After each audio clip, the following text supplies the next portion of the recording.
내가 애굽 사람에게 어떻게 행하였음과 내가 어떻게 독수리 날개로 너희를 업어 내게로 인도하였음을 너희가 보았느니라. 세계가 다 내게 속하였나니 너희가 내 말을 잘 듣고 내 언약을 지키면 너희는 모든 민족 중에서 내 소유가 되겠고 너희가 내게 대하여 제사장 나라가 되며 거룩한 백성이 되리라. 너는 이 말을 이스라엘 자손에게 전할지니라. 아멘. 출애굽기 18장은 크게 두 부분으로 나누어 있습니다. 1절과 12절, 1절부터 12절까지는 모세의 장인 이드로가 모세를 찾아와서 모세의 부인 십보라와 아들 게르솜과 엘리에셀을 데리고 와서 모세로부터 어떻게 여호와 하나님께서 이스라엘 백성들을 구원하셨는가라고 하는 것을 듣는 이야기가 1절로 12절까지이고 13절로 27절까지는 이제 모세의 장인 이드로가 보니까 아침부터 저녁까지 모세 곁에 이스라엘 백성들이 재판을 받기 위해서 서 있는 것을 보고 그에게 한 가지 지혜를 주는데 그것이 바로 천부장과 백부장과 50부장과 10부장을 제안을 하는 것입니다. 출애굽기 18장 21절 봅니다. 출애굽기 18장 21절. 너는 또 온 백성 가운데서 능력 있는 사람들 곧 하나님을 두려워하며 진실하며 불의한 이익을 미워하는 자를 살펴서 백성 위에 세워 천부장과 백부장과 50부장과 10부장을 삼아.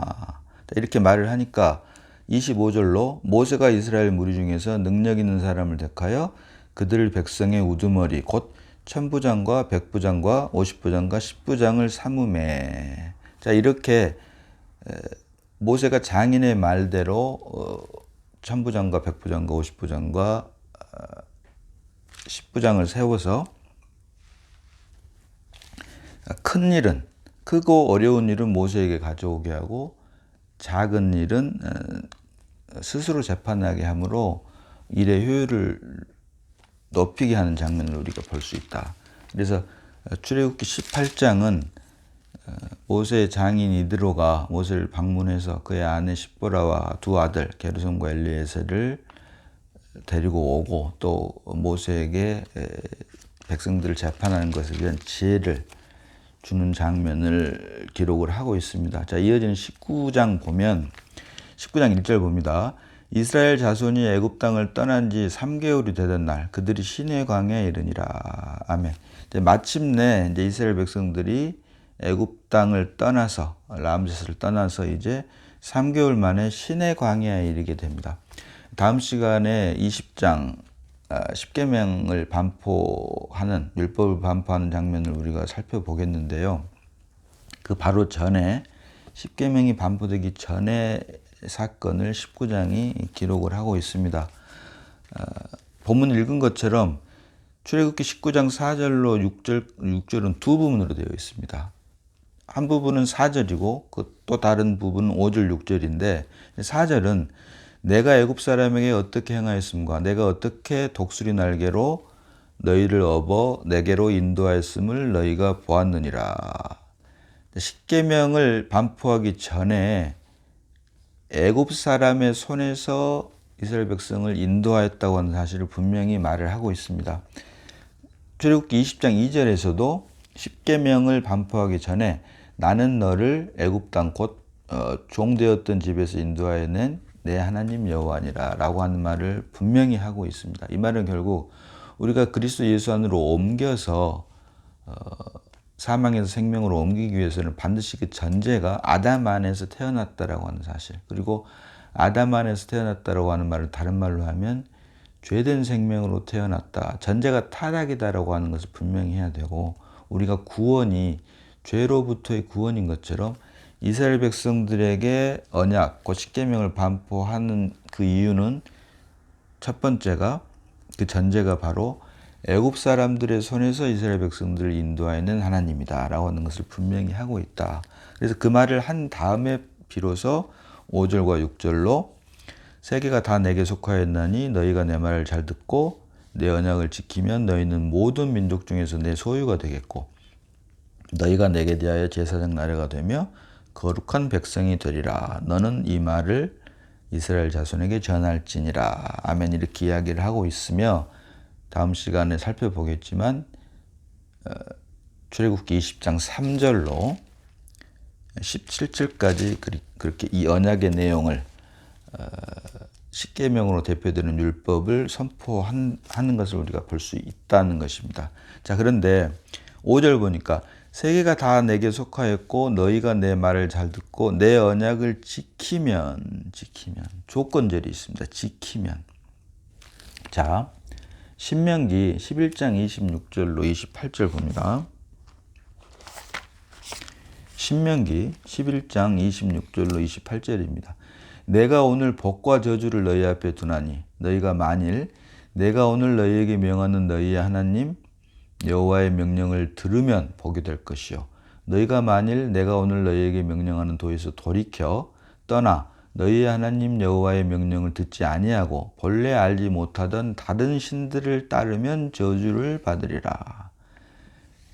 이렇게 모세에게 준 언약을 보니까 내 언약을 지키면 한 것처럼 지키면 복을 받고 지키지 아니하면 저주를 받는다라고 말을 하고 있습니다. 그래서 우리가 성경 하나님께서 이스라엘 백성들에게 언약을 주시는데 그 언약에 지키면 그리고 지키지 아니하면 이렇게 조건에 따라서 하신 말씀이 있고 다시 말해서 모세에게 하신 말씀이 있고 아브라함에게 하신 언약이 있는데 자, 창세기 12장 1절로 3절 봅니다.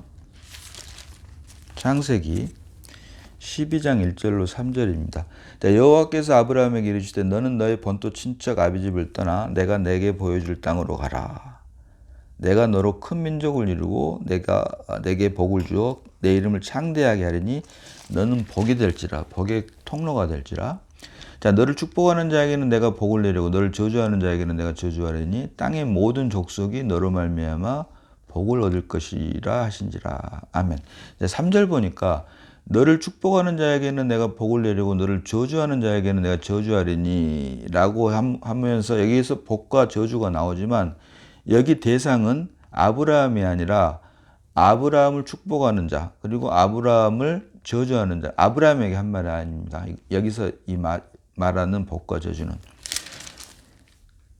창세기 12장 1절로 3절 보면 결론적으로는 여호와께서 아브라함에게 이르시되 너는 너의 본토 친척 아비집을 떠나 내가 내게 지시할 땅으로 가라. 내가 너로 큰 민족을 이루고 내게 복을 주어 내 이름을 창대케 하리니 너는 복의 통로가 될지라. 여기에는 일방적인 말씀입니다. 가라, 떠나라 이렇게 일방적 가지 아니하면 떠나지 아니하면 이렇게 하는 것이 아니라 일방적으로 본토 친척 아비집을 떠나라 가라 복의 통로가 될지라 이렇게 일방적이고 절대적인 말씀을 합니다. 아브라함에게는. 그러나 오늘 모세에게는 내 언약을 지키면 일방적이고 절대적인 것이 아니라 조건적입니다. 그리고 상호적입니다. 그래서 성경이 말하는 언약, 여기서 말하는 언약도 아주 잘못된 번역인데요. 언약 그러면은 약속이라고 하는 말씀 원자 약속 약자에서 말로 하는 약속을 의미를 합니다. 그래서 언약 그러면 약속의 의미로 우리가 잘못 오해를 할 수가 있는데 사실 여기서 말하는 언약은 약속의 뜻이 아닌 계약, 곧 커버넌트입니다. 그래서 성경이 말하는 이 언약은 사실은 계약이라고 하는 것을 우리가 분명히 해야 되고 그럼에도 불구하고 이 언약에 두 종류의 언약이 있다. 아브라함에게 했던 언약이 있고 모세에게 했던 언약이 있는데 자 신명기 5장 2절로 3절 봅니다. 신명기 5장 2절로 3절입니다. 우리 하나님 여호와께서 호렙산에서 우리와 언약을 세우셨나니 이 언약은 여호와께서 우리 조상들과 세우신 것이 아니요 오늘 여기 살아있는 우리 곧 우리와 세우신 것이라. 아멘. 2절 보니까 우리 하나님 여호와께서 호렙산에서 우리와 언약을 세우셨나니 이건 율법을 말을 합니다. 지금 다음 시간에도 살펴볼 율법을 말을 하는 거고 이어지는 3절로 이 언약은 여호와께서 우리 조상들과 세우신 것이 아니요.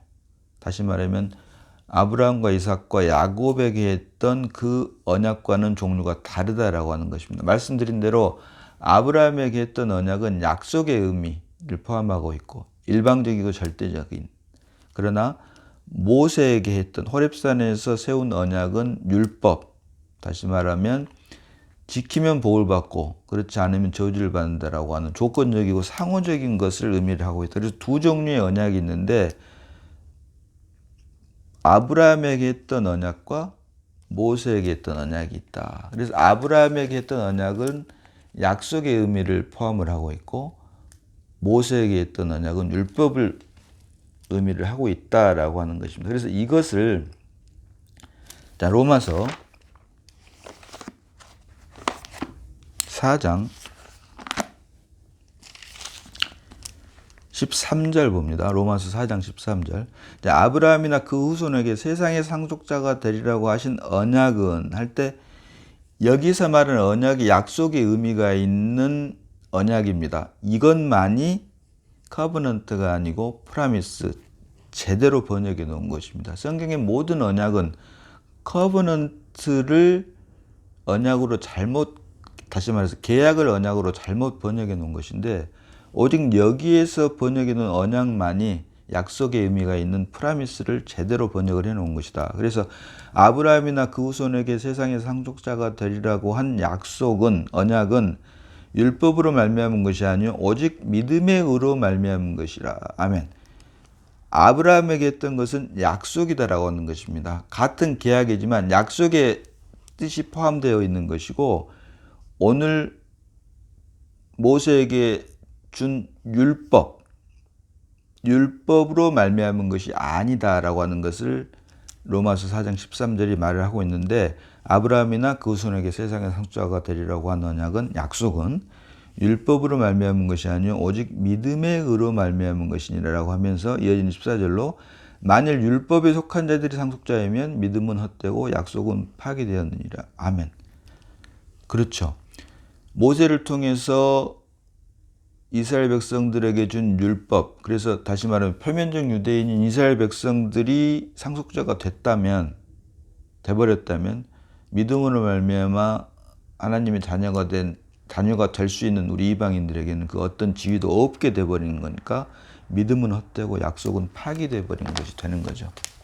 그래서 아브라함에게 준 언약, 성경 잘못된 번역대로 하더라도 성경이 말하는 언약에는 두 종류의 언약이 있는데 아브라함에게 준 언약이 있고 모세에게 준 언약이 있다. 그런데 아브라함에게 준 언약은 약속의 의미를 말을 하는 것이고 상속자가 될 수 있는 모세에게 준 언약은 바로 율법을 말을 하는 것이다 라고 하는 것을 우리가 반드시 기억을 하고 있어야 된다. 그렇지 않으면 성경이 이스라엘 백성들을 언약 백성이라고 하면서 우리가 선민사상 또는 4대 사상, 이스라엘 백성들을, 유대인들을 좀 더 우리랑 달리 보게 하는, 좀 더 우러러 보게 하는 그런 것이 되는데, 사실 성경적으로 보면 이스라엘 백성들은 이방인인 우리를 믿음으로 말미암아 그리스도 예수 안에서 하나님의 자녀가 되게 창세전에 예정하신 우리를 위한 모형이다, 그림자다, 군대말로 하면 조교다라고 할 수 있다고 하는 것입니다. 우리를 위해서 샘플이다라고 할 수 있는 것입니다. 그래서 우리를 하나님의 자녀 삼게 하기 위해서 이스라엘 백성들을 먼저 불러 쓴 것에 불과하다. 그러나 결국 하나님은 신실하시기 때문에 마침내 이방인의 수가 충만하게 차면 이스라엘 백성들도 결국 유대인들, 표면적 유대인 이스라엘 백성들도 부르게 되어 있다. 민족적으로 라고 하는 걸 성경이 보여주고 있는데요. 그래서 내 언약을 지키면 너희는 모든 민족 중에서 내 소유가 되겠고, 여기서 모세를 통해서 준 언약은 율법을 말하는 것이다 라고 하는 것을 우리가 아브라함에게 말한 약속의 개념과 대비해서 분별해서 생각을 할 수 있어야 된다라고 하는 것입니다. 자, 이렇게 했는데 이어지는 8절 보니까 백성이 일제히 7절부터 보겠습니다. 모세가 내려와서 이렇게 말을 하니까 이어진 7절로 모세가 내려와서 백성의 장로들을 불러 여호와께서 자기에게 명령하신 그 모든 말씀을 그들 앞에 진술하니. 자, 8절. 백성이 일제히 응답하여 이르되 여호와께서 명령하신 대로 우리가 다 행하리이다. 우리가 다 행하리이다. 이 내 언약을 지키면 복을 받고 그렇지 않으면 저주를 받게 되고 지키게 되면 내게 대하여 제사장 나라가 되고 거룩한 백성이 되리라고 하니까 이것을 다 지켜 행한다. 명령하신 대로 우리가 다 행하리이다라고 하고 있습니다. 오늘날까지도 이스라엘 백성들은 그래서 이 율법을 지켜 행하려고 하고 있습니다. 그러나 하나님께서 율법을 주신 목적은 죄인임을 깨닫게 하기 위해서 주신 것이다. 자, 율법 자체는 거룩하고 계명도 거룩하고 의롭고 선하다라고 말을 하고 있습니다. 그러나 하나님께서 그리고 율법은 하나님의 자기 계시입니다. 그리고 율법을 주신 이유는 하나님의 의를 드러내기 위한 것이다. 자, 로마서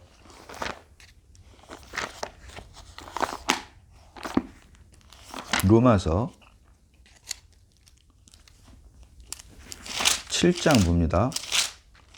로마서 7장 12절입니다.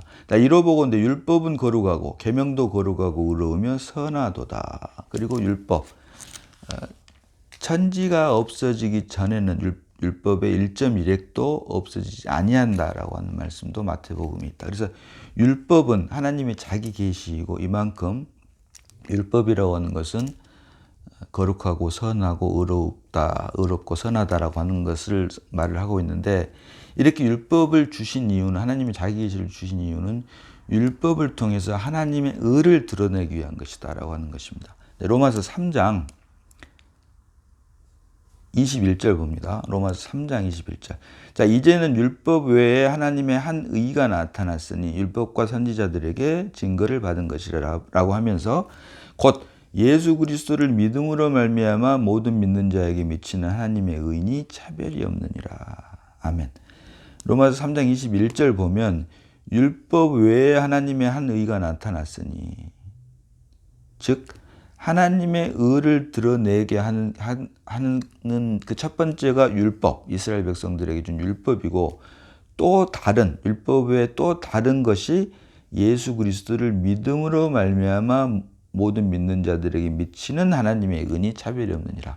그래서 하나님의 의에 이르는 두 가지 방법이 있는데 하나는 율법이고 하나는 믿음이다. 그래서 믿음을 다른 말로 하니까 은혜라고도 할 수가 있는데 그래서 이 율법은 말씀드린 대로 하나님의 자기 계시이고 거룩하고 의롭고 선하고 영원하신 것인데 이 율법을 주신 목적은 뭡니까? 그 앞에 로마서 3장 20절 보니까 그러므로 율법의 행위로 그 앞에 의롭다 하심을 얻을 육체가 없나니 율법으로는 죄를 깨달음이라. 율법 자체의 정의와 율법의 기능을 우리가 분리해서 생각을 해봐야 된다.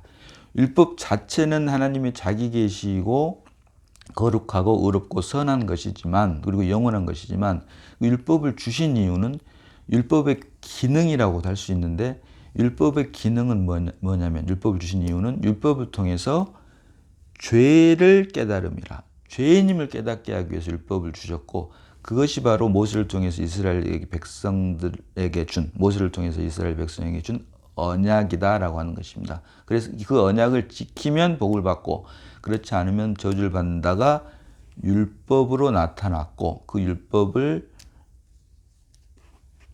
10계명으로 짜면 10계명으로 대표할 수 있다라고 하는 것인데 그래서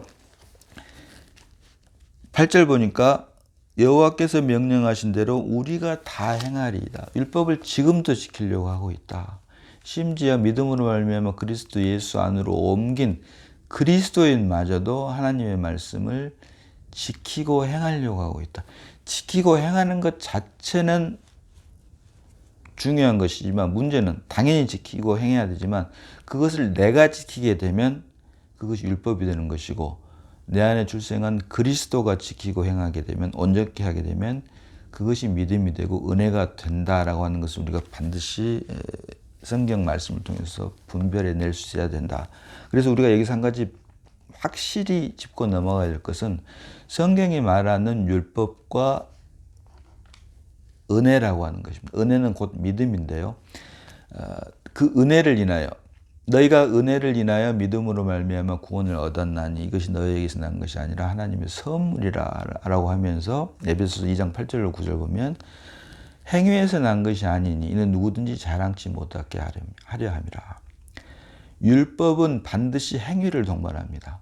율법은 반드시 행위를 동반합니다. 그러나 은혜는 그리스도로가 다 이루었다라고 하는 것을 마음에 시인함으로 받아들임으로 이것이 믿음임, 성경이 말하는 믿음이다. 그래서 성경이 말하는 율법은 하나님의 의를 이루기 위해서 주신 것인데, 다시 말씀드리지만 율법 자체는 거룩하고 의롭고 선하고 영원한 것이지만 율법의 기능면, 율법을 주신 목적으로 보면 하나님께서 율법을 이스라엘 백성들에게 주신 이유는 율법을 지키려 하면 지키려 할수록 내 본질이 죄인이구나라고 하는 것을 깨닫게 하기 위해서 주신 것이다. 그로 인해 의인이 아닌 죄인을 부르러 오신 주님께서 말씀하신 것처럼 죄인을 부르러 오신 그 목적을 이루고 아담 안에서 태어난 우리가 그리스도 예수 안으로 옮기게 하기 위해서 율법을 주셨다. 이걸 분명히 해야 되는데, 그래서 율법은 뭐냐면 육신에 대한 하나님의 요구가 바로 율법입니다. 우리 육신에 대한 하나님의 요구.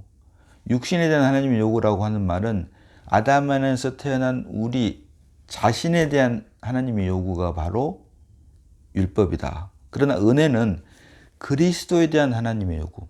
근데 그리스도께서 다 이루었다라고 하고 이루셨기 때문에 믿음으로 말미암아 그리스도가 우리 안에 출생을 하게 되면 더 이상 우리 육신, 내가 하나님의 요구를 이루는 것이 아니라 내가 하나님의 요구를 이루게 되면 그것이 율법이 되는 거고, 우리 안에 출생한 그리스도가 하나님의 요구를 이루게 되면 그것이 은혜가 되는 것이고, 그것이 성경이 말하는 믿음이다라고 하는 것입니다. 그래서 하나님의 요구를 이루어 드리는 것은 당연한 사실이어야 되지만, 하나님 말씀 지키고 행하는 것은 당연한 것이어야 되지만, 그 지키고 행하는 것이 누구로 말미암느냐, 나로 말미암느냐, 나의 육신으로 말미암느냐, 그렇게 되면 그 율법이 되는 것이고, 내 안에 출생한, 믿음으로 말미암아 내 안에 출생한 그리스도로 이루어 드리게 되면 그것이 은혜다.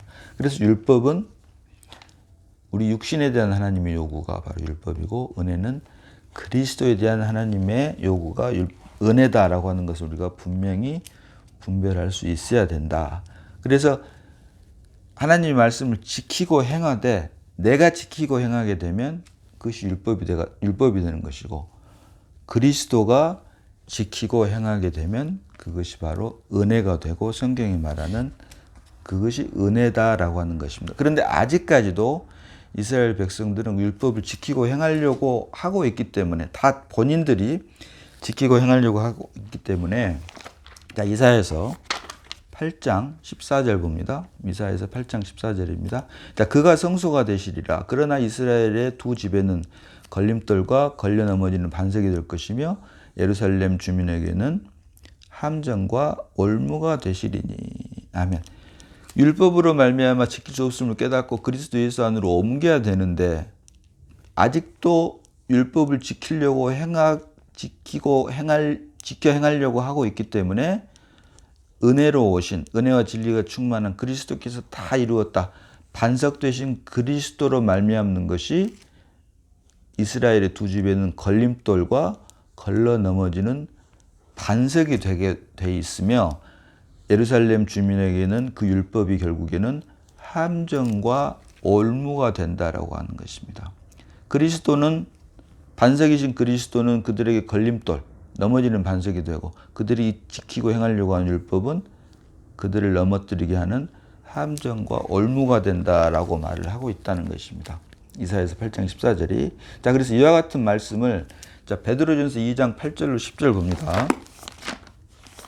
베드로전서 2장 8절로 10절입니다. 자, 이사야 8장 14절 그 말씀을 베드로전서 2장 8절에 하고 있는데요. 부딪히는 돌과 걸려 넘어지게 하는 바위가 되었다 하였느니라. 그들이 말씀을 순종하지 아니함으로 넘어지나니 이는 그들을 이렇게 정하신 것이라. 아멘. 이스라엘 백성들은 우리가 다 행하리이다 라고 했지만, 그들의 뜻과는 상관없이 하나님께서는 그들이 말씀을 순종하지 아니함으로 넘어지나니 이는 그들을 이렇게 정하신 것이라. 이스라엘 백성들의 그 뜻, 선한 뜻과는 달리 다 지켜 행하리이다라고 하는 선한 뜻과는 달리 하나님께서는 그들이 그 말씀을 순종하지 아니함으로 넘어지나니 이는 그들을 이렇게 정하신 것이라. 그들을 율법을 통해서 넘어지게 정하셨다라고 말씀을 하고 있는 것입니다. 이어서 이어지는 9절로 10절이 출애굽기 19장 5절로 6절의 말씀을 포함한 말인데요.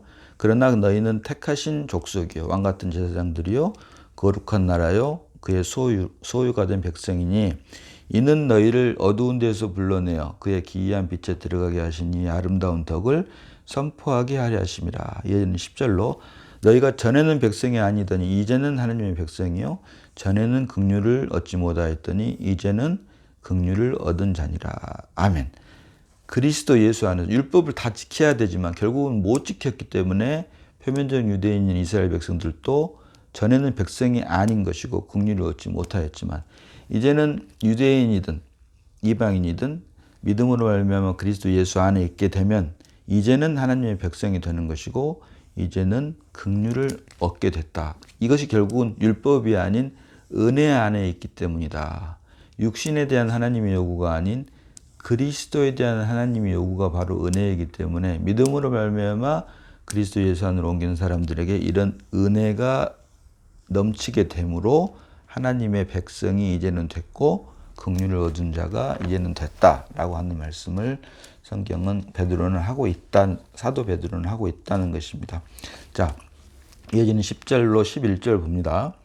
여호와께서 모세에게 이르시되 너는 백성에게로 가서 오늘과 내일 그들을 성결하게 하며 그들에게 옷을 빨게 하고 이어지는 11절로 준비하게 하여 셋째 날을 기다리게 하라. 이는 셋째 날에 나 여호와가 온 백성의 목전에서 시내 산에 강림할 것이니. 아멘. 셋째 날에 여호와께서 강림을 한다. 이건 주님의 부활과 관계되는 말입니다. 주님께서 사흘 만에 부활하셨던 것처럼 영적 부활도 있고 이제 강림하실 때, 실제로 강림하실 때도 바로 영적인 셋째 날에 강림하실 것임을 보여주고 있다. 그리고 12절 13절 봅니다. 너는 백성을 위하여 주의 경계를 정하고 이르기를 너희는 삼가 산에 오르거나 그 경계를 침범하지 말지니 산을 침범하는 자는 반드시 죽임을 당할 것입니다. 그런 자에게는 손을 대지 말고 돌로 쳐 죽이거나 화살로 쏘아 죽여야 하리니 짐승이나 사람을 막론하고 살아남지 못하리라 하고 나팔을 길게 불거든 산 앞에 이르를 것이니라 하라. 죽임을 당한 자에게 손을 대지 말고 돌로 쳐 죽이거나 화살로 쏘아 죽여라. 손을 대게 되면 그 손을 대는 사람까지 죽임을 당하기 때문에 돌로 쳐 죽이거나 화살로 쏘아 죽여라 라고 말씀을 하고 있다. 자, 15절 보니까 14절로 자, 모세가 산에서 내려와 백성에게 이르러 백성을 성결하게 하니 그들이 자기 옷을 빨더라. 자, 말씀드리겠습니다만은 성경이 말하는 옷은 의를 말합니다. 의는 행함을 말을 합니다. 세마포로 대표되는 행함, 다시 말하면 구별된 삶을 말을 한다. 그래서 성결하게 하니 그들이 자기 옷을 빨더라. 이 말은 결국은 구별된 생활을 말을 한다. 거룩한 삶을 말을 하는데 이어지는 15절로 모세가 백성에게 이르되 준비하여 셋째 날을 기다리고 여인을 가까이 하지 말라 하니라. 자, 표면적으로도 여인을 가까이 하지 말고 여기서 여인은 와이프입니다. 자기 아내를 가까이 하지 말라라고 하는 뜻인데 첫사람 아담이 타락한 이유가 불순종한 이유가 아내 때문에 그렇게 됐던 것처럼 그래서 그 결과 하나님을 떠나 만든 것이 세상이다. 그래서 여기서 여인을 가까이 하지 말라라고 하는 것은 주님의 셋째 날, 주님의 강림, 셋째 날을 기다리는 사람은 세상적인 일을 도모하지 마라, 육신적인 일을 도모하지 말라라고 하는 것을 의미를 하고 있다는 것입니다. 자, 이어서 16절 셋째 날, 그래서 이어서 16절로 셋째 날 아침에 우레와 번개와 빽빽한 구름이 산 위에 있고 나팔 소리가 매우 크게 들리니 진중에 있는 모든 백성이 다 떨더라. 마침내 셋째 날에 여호와께서 강림을 하시는데 17절로 19절 봅니다. 모세가 하나님을 맞으려고 백성을 거느리고 진에서 나오매 그들이 산 기슭에 서 있는데 시내 산에 연기가 좌우가니 여호와께서 불 가운데서 거기 강림하심이라. 그 연기가 옹기가 막 연기 같고 같이 떠오르고 온 산이 크게 진동하며 나팔 소리가 점점 커질 때 모세가 말한즉 하나님이 음성으로 대답하시더라. 아멘. 자, 여기서 말하는 음성은 결국 듣는 귀 있는 자는 들을지어다. 귀 있는 자는 들을지어다. 결국 영의 소리를 들을 수 있는 영의 귀를 말을 합니다. 그것을 예표를 하고 있다라고 하는 것을 우리가 볼 수가 있고, 하나님의 음성으로 대답하시더라 이 말은 결국 여호와께서 강림하신 것이 실제가 되므로 귀 있는 자는 들을지어다. 그 말은 결국 하나님께서 우리에게 주신 모든 말씀이 객관적인 사실이 우리에게 주관적인 체험이 되는 것과 같은 이런 이중적인 뜻을 함의하고 있다라고 볼 수가 있습니다. 그래서 하나님의 음성으로 대답하시다, 이것은 하나님의 말씀이 우리에게 실제가 되는 것을 의미를 하는데, 이것을 표면적으로 하나님의 목소리를 듣기를 원하게 되면 여기에서 이제 우리의 믿음이 삼천포로 빠지게 되고 우리의 믿음이 육에 속한 믿음이 되게 될 수밖에 없다라고 하는 것입니다. 그것을 우리가 반드시 말씀을 통해서 분별해낼 수 있어야 됩니다. 그래서 쭉 25절까지 결국 모세는 하나님 앞에 이르지만 백성들은 그들에게 가지 마라라고 성경은 말을 하고 있습니다. 자, 우리가 여기서 한 가지 살펴볼 문제는 11절에 준비하게 하여 셋째 날을 기다리게 하라. 이는 셋째 날에 나 여호와가 온 백성의 목전에 시내산에 강림할 것임이니라.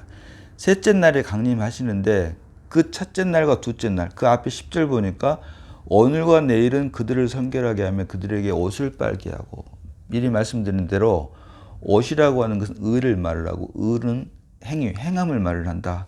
그래서 여기서 말한 첫째 날 오늘과 내일은 그들을 성결하게 하고 그들에게 옷을 빨게 하고 10절에, 그리고 14절에 모세가 산에서 내려와 백성에게 이르러 백성을 성결하게 하니 그들이 자기 옷을 빨더라. 이것은 주님의 강림, 여호와의 강림을 기다리는 사람들은, 셋째 날을 기다리는 사람들은 오늘과 내일은 구별된 삶을 해야 된다. 성결한 삶을 해야 된다. 구별된 생활을 해야 된다. 라고 하는 것을 이스라엘 백성들에게 통해서 예표로 보여주고 있다. 우리 그리스도인들도 마찬가지입니다.